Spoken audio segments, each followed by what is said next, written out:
Hello, this is Brendan, and today I'm going to have a look at this illustration, which I already kind of finished and uploaded yesterday, but I knew at the time it's not finished, and well, that much is obvious. If you zoom in, it's like sketchy lines, but I wasn't sure if I was going to do anything more with it.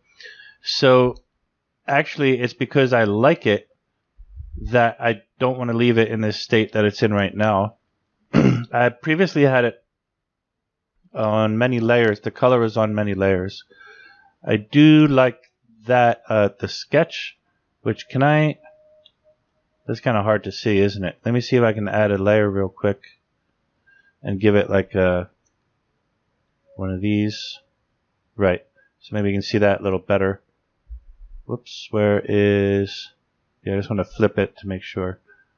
Well, that part of her eye, which I should probably look this up since I have to draw it all the time, looks a little big, right? But it's also kind of normal. She's supposed to be alien. And, well, I mean, she is alien. She's a Fremen. Let me explain that part first, I guess. What this is. What is it? It's for Dune, the book written by Frank Herbert, or the movie produced by the legendary producer David Lynch, I believe. Yes. I just normally I'm so bad with names. That came to me last second, split second, just came in there. Can I make that even smaller to have it more elegant? Right? Because that's not necessarily the most beautiful part of the eye. It's just like, you know, we're tear duct area or something. But I don't know if that's called tear duct. I thought tear duct maybe it is what that's called. I thought a tear duct was like an actual organ on the inside. I don't know. Anyway, there's no need for me to even be cleaning this up, but I definitely wanted to do that. Okay, so the point was, then I did all this color and stuff. Wow, that looks totally different on the lighter background, doesn't it? That's interesting. But one thing I just noticed when I finished it and let it sit for a while, something that wasn't obvious to me when I was staring at it and working at it for, I mean, not a long time. Obviously, it's kind of simple. It's like a cartoon or a comic at best, and not even like a full character or a full scene, right? Just a quick profile. So something that the reason I did this, number one, was to just get this idea out of my head. So to save it as a note for later about the looks of how this alien character should be. Because the Fremen are a race, and if you know Dune, you might have never thought of them as being alien, but they are. They simply are. Now, it says that they're human in the book, and, well, the book is the origin of everything, so that should be the, that's the Bible of all of this stuff. That's the, what do you call it, the penultimate reference, that's a place that we have to refer to, the origin of it. So in the book, it says they're human, or on a Wikipedia article I looked up, it said they're a human. But what they mean by that is humanoid, because obviously if you live on a different planet, then I don't know, are you still human after 10,000 years? Maybe. I don't know. And they're doing all these wacky things with, if you know Dune, they're taking this spice which kind of transforms and mutates people if you take too much of it. As a matter of fact, one of the alien creatures is also, they're transformed from taking this spice, which makes your eyes blue and does some other things to you. So they're not really supposed to be, they shouldn't be 100% human looking. And that's why I wanted to make this design just as a reminder of that. And I've noticed that with, I'm not the first person ever think of this. I've seen a lot of designs for the Fremen. Again, this is a Fremen, Fremen, if you don't know. It's just one of the races, one of the types of people in the novel Dune, if you haven't read it. And if you do know what I'm talking about, then, I guess that's just repetitive. But at least you're clear on what I'm doing. So, while I was doing that, one of the objectives was to make the skin thick. Not thick, but a dark tan and leathery, right? And so you can see that. But I think what happened is while I was working on it, I was like, yeah, that's good, because I'm staring at it for, well, not hours, but maybe minutes, just a long time. Maybe I was working on it for about an hour. I don't know. And time goes by, and it's like, yeah, that's right, just like that. That looks obvious. But I think what happens is when you're first working on things, you have a tendency to exaggerate. And then you have to stop for a while, let your eyes rest, go back to doing something else. And you come back later and you say, oh, wait, that's a bit too much. And that's kind of basically the whole point of where I'm at right now. Another thing is, let me open this layer. I'm going to open this layer and put it at a really low opacity and kind of go over that to see if I can just like smooth it down a bit. Right. Okay. And so while I'm doing that, what am I also doing? Yeah, I'm also, talking about other things about Dune and all of this. But I'm trying to smooth out the roughness and also fill in some details, I believe was the other thing I was just about to say. Something about details. Some details, even if it's just supposed to be a cartoon, I can forgive. Some things I'll let go. Like, I don't really care about her suit right here all that much. It's not important to the goal of this little illustration. It's a sketch. It's just a sketch, but still it's an illustration that is supposed to be important to me. I did this, for a reason.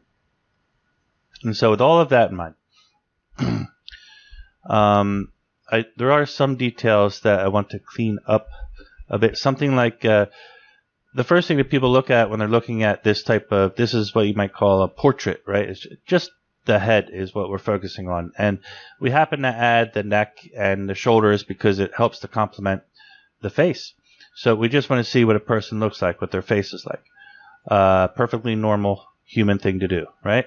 It's like when you go to high school and everybody takes their yearbook pictures or something. For some reason, we just like to see what the face looks like. It's one of those things. And so, yeah, I got all of this. I got her face and her details. But when you look at a face, when you want to see a profile, you don't care. You do care about things, facial features, which is the nose, the mouth, and how big is the jaw, and all of that stuff.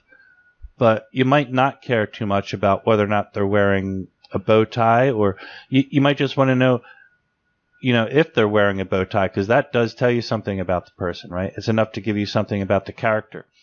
In this case, since she is a Fremen, she's wearing a still suit, which, if you don't know, still suit, since Dune is a desert planet, the still suit helps them to retain their body water so that they don't get dehydrated. Right, because there's very little water on the planet, or it's very precious, actually. Yeah, you got to read the book and then or listen to the audiobook. Another reason I did this, by the way, on that topic is I just finished listening to the audiobook, and I was getting towards the end of it yesterday. I only had 2 hours left, and I started drawing this in between, like, a work break. So, like, what do I have here? Oh, yeah. So going back to what I was saying, the eyes are the most important thing. People just focus on eyes first. You don't look at, you see your friend from a mile away. You don't say, oh, look, I see my friend's lips in the distance, right? You'll see your friend's eyes in the distance, or you might see, the way that they walk or a gesture, which makes them recognizable to you. But the eyes would normally be the first thing that you focus on. It's just human nature and animal nature even. Animals also, if you have a cat or a dog, or I think even like a snake, any animal you tend to make eye contact with. So it's a very natural mammal thing, I guess, or just a biological function that tend to make eye contact with each other. And then after that, your mind is also going to be interested in the features around the face, like the nose and the mouth and all that.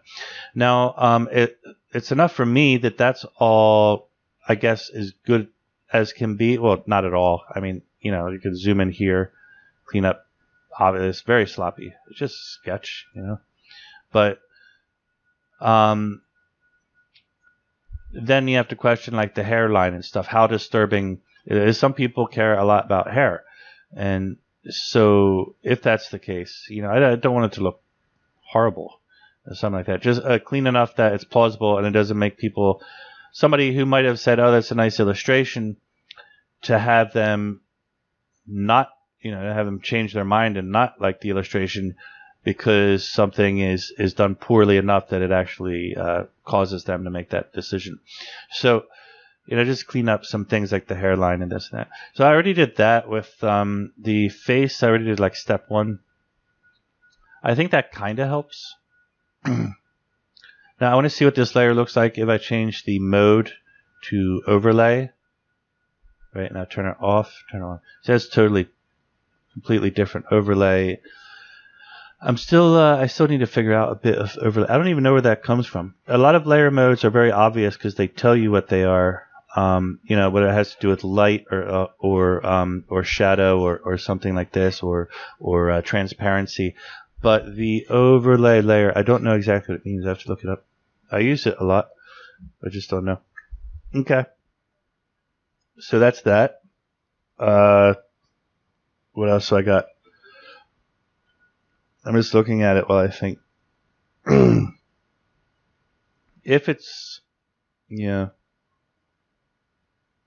I want to see all that stuff in there. It was meant to be like skin blemish, but not so much that from a distance it looks like her face has been drugged through the mud. I feel bad even saying that. Yeah, it's a girl. I don't want to drag her face through the mud. Let's see what happens if I go in here with, now that we have the dark background back up there. Clean up a little bit here. I can see some mistakes.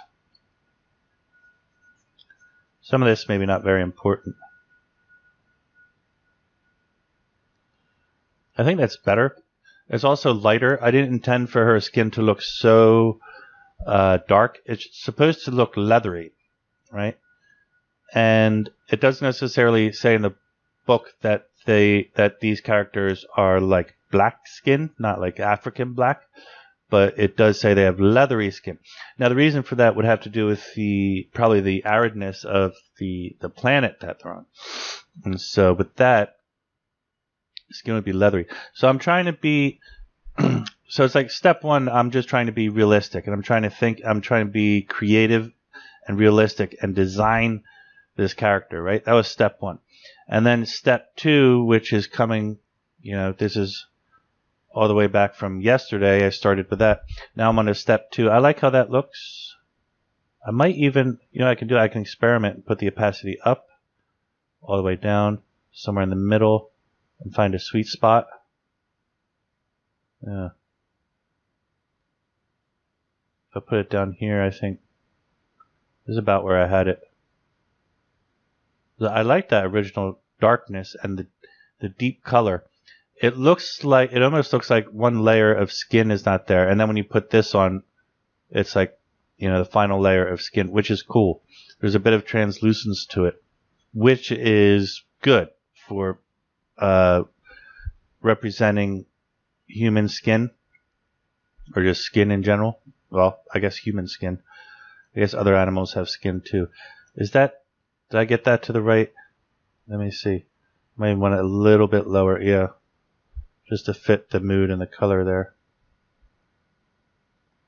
Right, yeah. So it's almost like we put one layer to smooth. Now, it's very common in painting, like oil painting, the first layer they might put down is not the exact skin color, but sort of a blush color, a red color. So you might draw the face starting off with all red, and then paint over that with some yellow hues, and, well, depending on the scene and the lighting and all of that, because that's kind of what people look like. They look like, and, you know, humans have blood flowing through their veins, and so it looks like the skin is outside covering up. There's a little bit of a translucent sort of effect that happens.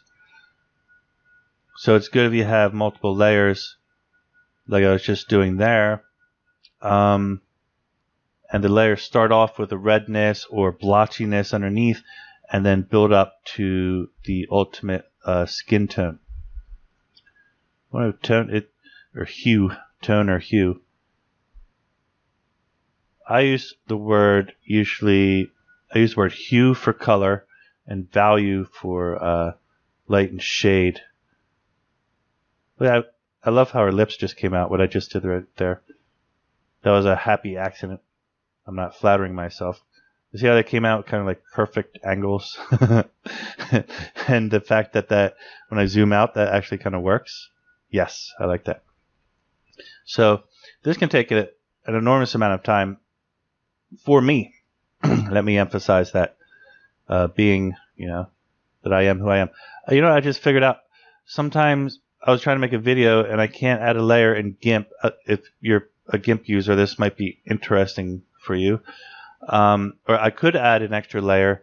While I was recording, though, I could not move the layer. And that's happening right now before your very eyes if you're looking here. So I can't move the layer. But anyway, I can just choose where I want to put the layer above. And everything else works except for that. So it's really kind of weird. I'm going to do the same thing I did with... right. Let me turn this up a little bit. Do the same thing I did with, sorry, I'm just adjusting my brushes, with that skin hue, and except I'm doing shade now. I need some more detailed shade in here. It's what some people like to call trying to make it pop, right? I don't necessarily like that terminology, but that's all I have for the meantime. So I'm going to draw around. Let me make this more intense so you can see it out there. You see, I'm coming in around because the light source is on the right of where we're looking at now.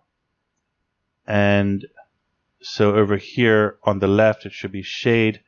And I'm just trying to emphasize some things like here is her temple, and I'm not being, well, there's two things to consider. One is that it should, from left to right here, it should have a balance, right? So I'm going to make this temple come in and out like that. That one over there later should show, the same kind of shape to it. But over there, I might need a light instead of shade to emphasize that.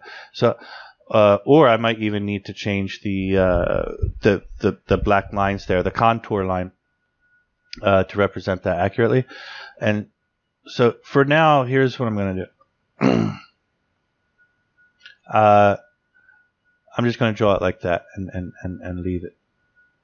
And then, so this is what I'm working on. So this builds up a lot of the shape. Kind of like to emphasize for somebody who might be, really into this stuff right now, trying to learn. See if I draw this line over here. If I make the shade line over here, that means her face is, this part of her face right here is small, short, and narrow, and then it cuts off right over here, right? But if I allow the light to go back over here, that means she has a high cheekbone, which is wrapping around her face, so the light from all the way, from the other side over there can still reach to where this cheekbone area is. And that is the case. As you can see, obviously, over here, we can see the contour of her cheekbone is very high cheekbone that has to wrap around these big eyes that she has. So I want that to go just like that. And that's why shading like this can be so unbelievably important to help the eye to see your design, right? And to make everything look accurate, artistically accurate. And if you don't do that correctly, then it can cause the eye to start to distrust what it's looking at. Your eye will, kind of talk to your brain and your nervous system and say, there's something wrong with this. It doesn't look realistic.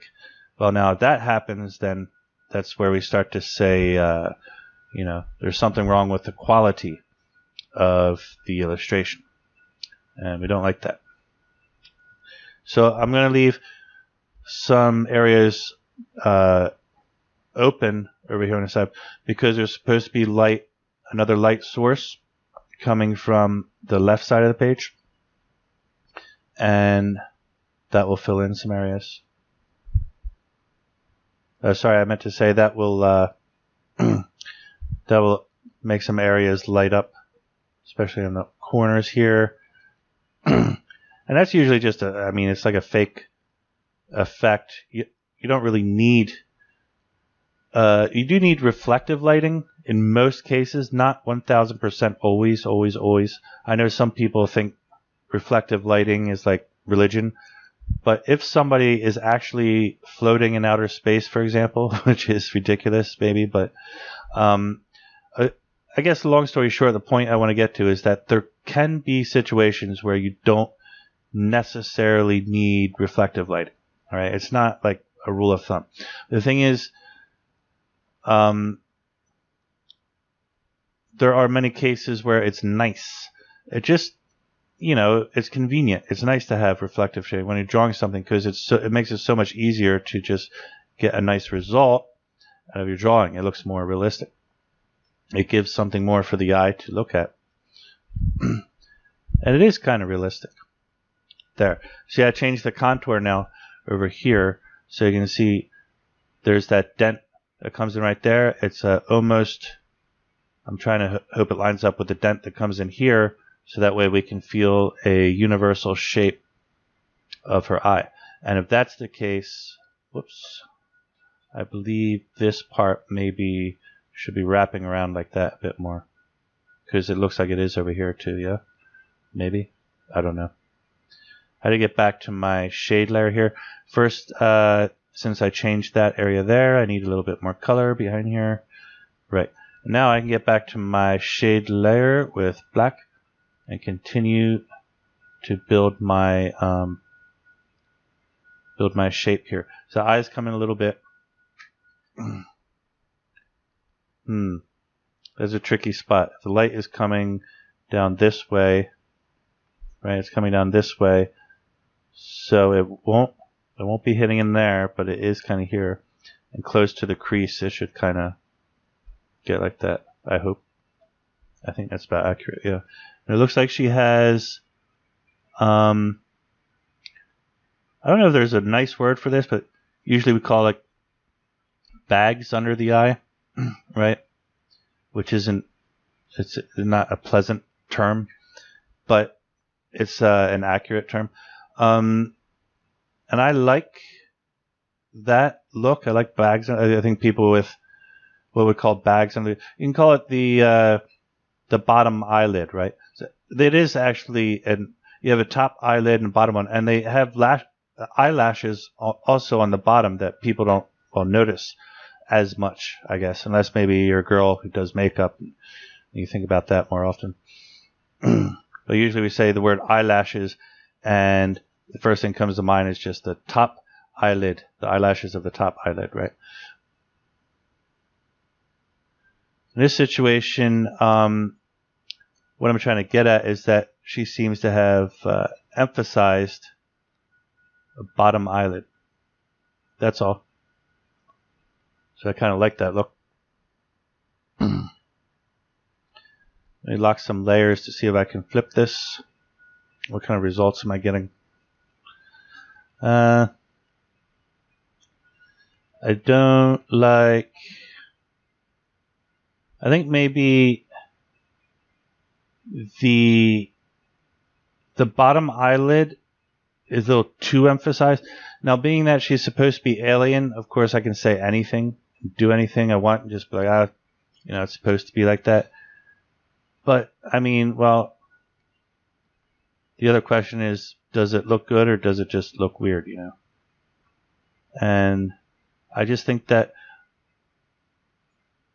I don't like the way that it looks, and the reason I don't like the way that it looks necessarily is because it looks too thick. It makes your skin look way too thick. So one thing I might do here is get rid of that black line. That's really, yeah. And replace that black line with this contour line. Right. So I'm just trying to make it so that we have more skin and less of the revealing that inside of the bottom inside of her eyelid there. You can literally see how thick her skin is, judging by that. This line maybe isn't helping too much.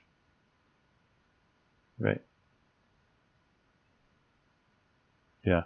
See, there's black lines. This really makes the eyelid look super thick. Yeah, that's better. But now with it like that, you can see I lost a lot of my color areas because I changed it so dramatically. Yeah. The way the color filled in. This is hard because I have a lot of different colors going on around here.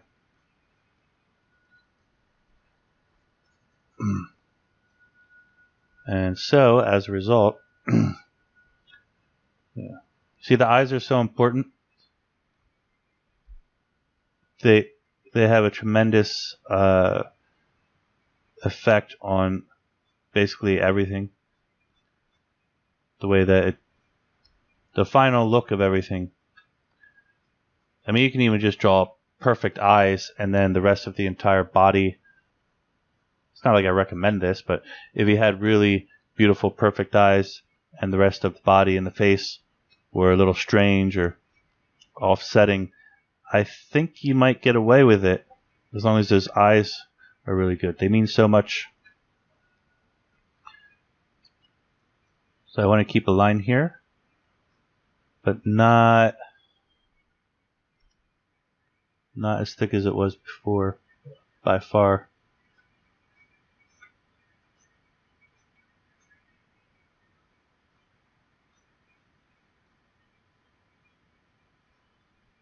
Okay.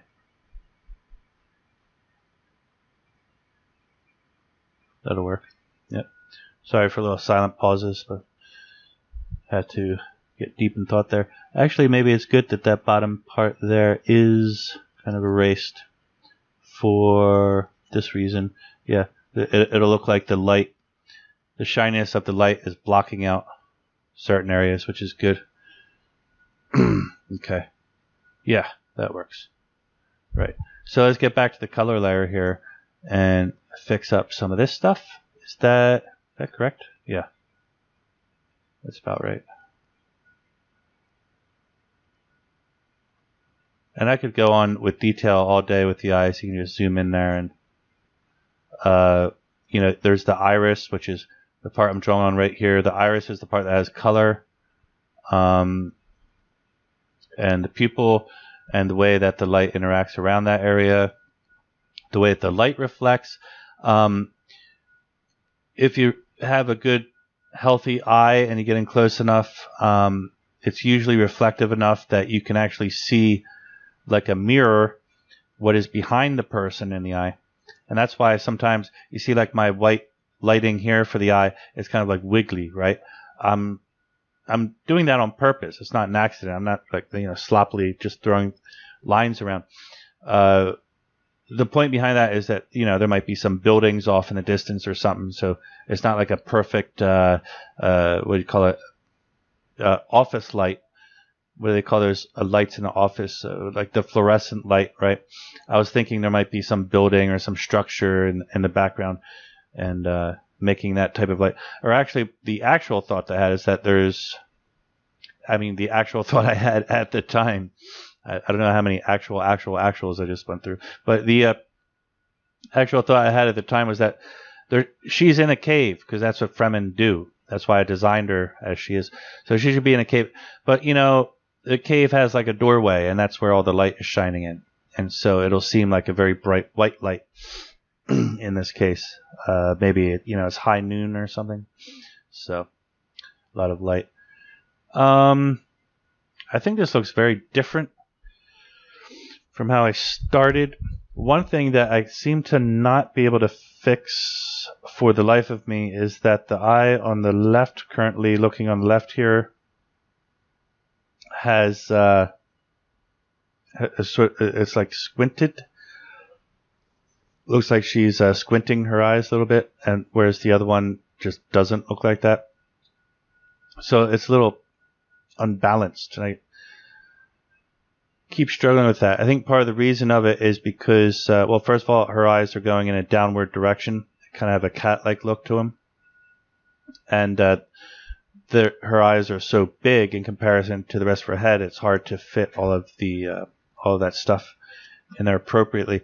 Let me see if I have the older version. Right. So I definitely fixed the problems that I was concerned about, which is we zoom in here, her face looking a little bit too blotchy. Whereas now, there's another feature not working. I can't zoom in. Right, so here's the previous version. Here's a current version. I like how I improved her lips too. I didn't lose the veins. There's blue veins that you can see there. I'm happy about that. And yeah, the eyes look more clean. So if I were to just keep working like this, it might eventually come out to something that I have no complaints about whatsoever. But right now, my biggest complaint is that weirdness of the eyes. So I'm just going to keep working on that. If I do finish it, I'll go ahead and throw that up on the screen right now. That's all for today. Just want to make a video. I was kind of bored looking around YouTube, and I couldn't find anything fun. And I said, well, why don't I make my own video? So there's nothing else interesting for me at the time. Nobody's talking about what I want to talk about, which is drawing pictures or Dune characters right now. So go ahead and draw some Dune characters and tell me all your thoughts in another video. And send me a link. All right, see you later. Goodbye.